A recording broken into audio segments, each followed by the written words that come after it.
Question.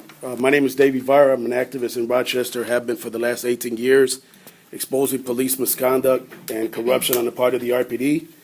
And this question, Alex, not to leave you out of this, but me and you have had long talks, and I know you're standing on this, sir. I respect you a lot, but this question is specifically, so it should shorten it, for Lovely Warren and Mayor Richards. The Rochester, New York Police Department is completely out of control.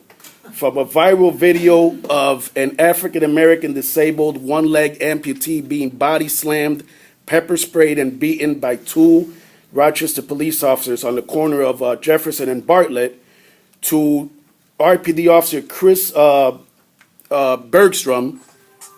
You're running out of time to ask the question. Chris Bergstrom executing innocent family pets. The most recent one on Flora Street belonging to a disabled U.S. Army veteran.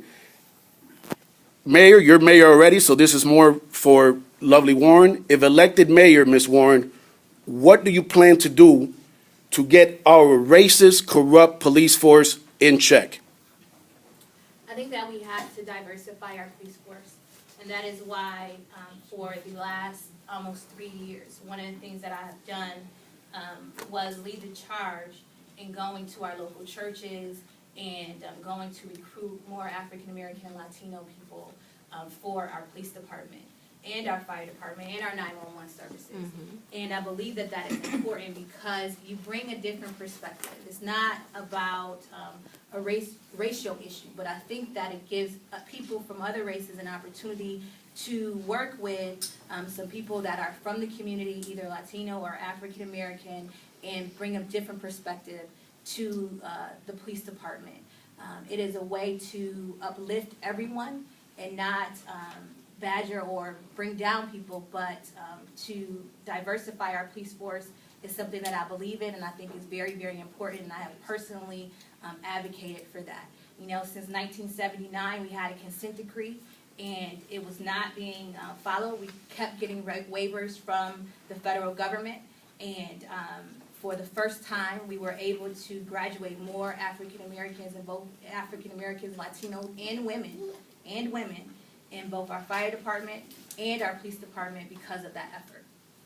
Love it. Thank you. I know the question was directed to you, but if anybody would like to talk on that. I just want to say that I strongly support that. We finally had a breakthrough in the sense that both in the police and the fire recruiting, we have had over 50% minorities. And it's high time we did it. We finally got through it. And that will help. Mayor Richards, I'm over here. Just a little eye I'm contact, sorry. just to respect. Are you taking pictures? I'm sorry. Well, I asked the question, so I mean. Rochester, I think the problem is really with our policy and procedures for policing and our overview for the force. I have strongly supported a citizen review board with actual teeth in Rochester. I have called for the council to try to put an end to stop and frisk in Rochester, which is really what we're doing. But worse yet, we're not even policing well. Our crime rate is twice New York City's, highest in the state. We're not even doing a good job of policing, and we're violating everyone's civil rights on top of it. We can do better with better strategies. There's a lot out there that can be done with increased services and increased police officers on the street, not sitting in rooms watching films and watching cameras. We need to get as many officers out on patrol as we can, get them into the neighborhoods, get to know people in the neighborhoods, and we need to provide alternative activities for the youth that are hanging around the corners and try to get them to rec centers and other things that will get them off our streets. Thank you. Next question, Mayor.